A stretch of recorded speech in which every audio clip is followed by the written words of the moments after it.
నమస్తే. నమస్తే. ఏం పేరు? గౌస్. గౌస్. ఆ. ఏం చేస్తుంటారు గౌస్ గారు? పల్లమరం కాంట్రాక్ట్. ఓకే. ఎక్కడ మీది ఎక్కడ? ఇక్కడ అంబర్పేట. ఆ, ఓకే. ఆ. అంకుల్ మరి ఇప్పుడు తెలంగాణలో పార్లమెంట్ ఎలక్షన్స్ వస్తున్నాయి మళ్ళీ.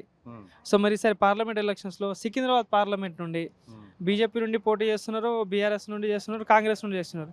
ఎవరు గెలిచేటట్టుంది ఇక్కడ? ఏమి చెప్పు వస్తేనేగా ఎరకైతుంది కదా. ఆ?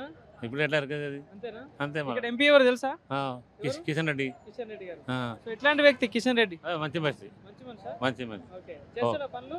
చేస్తాడు. చేస్తాడు. తప్పకుండా చేస్తాడు. ఓకే. అంటే కలిసిలా మీరు ఎప్పుడైనా? అరే మస్తారు కలిసి ఫోన్ చేసి వస్తాడు పాపం. ఫోన్ చేసినా? ఫోన్ చేస్తేనే వస్తాడు ఆయన. ఆ. ఏమైనా గొడవ అయితే ఆ. ఫోన్ చేసి వచ్చి అందరికి సంజేస్తాడు. సంజాయిస్తాడు. ఆ. ఓకే. ఏమైనా పనులు చేస్తున్నాడా మరి మీ ఏరియాలో? ఏమి చేసిన ఇంకా ముందు రోడ్లు గానీ నీళ్లు ఏమైనా? ఏం చేయలేదు. రోడ్లు ఏం చేయలేదు. ఏం లేదు. రోడ్లు ఏం లేవు. మా ఆయన ఈడ ఆకాశంగా రోడ్ తోకి పెట్టినారు. నెల అయిపోయింది. ఇవి పండుగ దగ్గర వస్తుంది. ఎవరు చేయలే. ఓకే. ఈ కాలం ఎక్కడ చేయలే. ఆయన కూడా చేయలే. ఎవరు చెప్పాలి ఇప్పుడు? ఇక్కడ ఎమ్మెల్యే కూడా చేయలే. ఎమ్మెల్యే కూడా చేయలే. ఆ.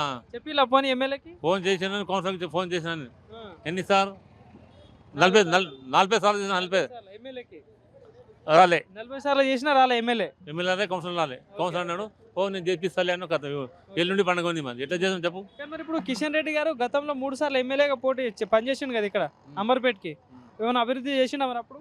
ఏమో అక్కడక్కడ పట్టలేక అక్కడ చేసాము. ఇక్కడ ఏం చేశాడు? అంటే ఇక్కడ చేయలే కానీ అటు చేసిండు. అటు చేసాను. ఓకే. అంతే. సో మరి వచ్చే పార్లమెంట్ ఎలక్షన్స్ లో కిషన్ రెడ్డి గారు ఈసారి మళ్ళీ ఎంపీగా పోటీ చేస్తున్నారు. కాంగ్రెస్ నుండి దానం నాగేందర్, అటు బీఆర్ఎస్ నుండి పద్మారావు. ఈ ముగ్గురులో ఈసారి మీ ఓటు ఎవరికి వేస్తారు?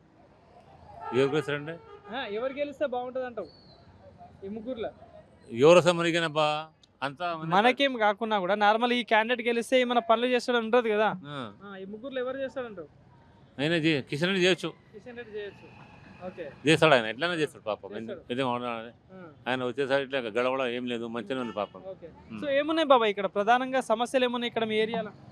సమస్య అంటే ప్రాబ్లమ్స్ ఏమున్నాయి ఇక్కడ? బాబు ఇదే నల్లది, బోరింగ్, రోడ్ది, కరెంట్ది అంత అదే వేరేది. అంతే అంతే. ఇంకేం లేదు. ఏమి లేదు. ఓకే. సో మరి ఇప్పుడు సెంట్రల్లో చూసుకుంటే మోడీ గవర్నమెంట్ ఉంది, బీజేపీ. సో ఈసారి మళ్ళీ మోడీ గవర్నమెంట్ కావాలా, ఏమైనా మార్పు కావాలా ఈసారి? మనం ఎట్లా చెప్తాం? అక్కడ వస్తే అయితే నీకేమనిపిస్తుంది? మోడీ గవర్నమెంట్ మంచిగా అనిపిస్తుందా? అక్కడ వస్తే అయితే అబ్బా అంతేనా? ఇంకా రాకడం ఎట్లా ఆ. చెప్పు. సో నీకేమనిపిస్తుంది? మోడీ ఉండాలా వద్దా ఈసారి? ఎవరు ఉంటే మనకేంది అబ్బా, మనం తీసుకొని తినాలి. ఏముంటుందా? అంతేనా? అంతే. మన ఓకే. ఏ పార్టీ వస్తే మనకి ఏరు కదా కూసబెట్టి ఇదేది ఇయ్యదు. ఏమో మరి కాంగ్రెస్ పార్టీ 6 గ్యారెంటీలని పథకాలు పెట్టింది, మరి ఏమైనా అందుతుందా? చేసింది ఏం చేయలేదు. ఏం లేదు. ఏ, ఆ. ఒక ఇల్లుకి ఒక ఇంటికి చేసింది అది. ఆ. ఒక ఇంట్లో ముగ్గురు ఉంటారు. అవును. ముగ్గురు గాడి ఇచ్చినారు. ఒకటికి కరెంట్ ఇచ్చింది. అవునవును. చెప్తే ఏమో ఒక వస్తుంది. మీటర్కే ఇచ్చింది. 1 మీటర్కి వచ్చింది. వాళ్ళు ఏమన్నా అందరికి ఇస్తాడు. అవును. ఇచ్చిడా? ఇయ్యలే. వాళ్ళు అవదామన్నాడు. అబద్ధం ఆడింది. అంతే. ఓకే. సో మరి ఈసారి మళ్ళీ కాంగ్రెస్ ఏమైనా గెలుస్తుందా మళ్ళా? నమ్మకం తక్కువ. మళ్ళీ బీజేపీ. ఆ, ఓకే అన్న, thank you. Thank you. Right.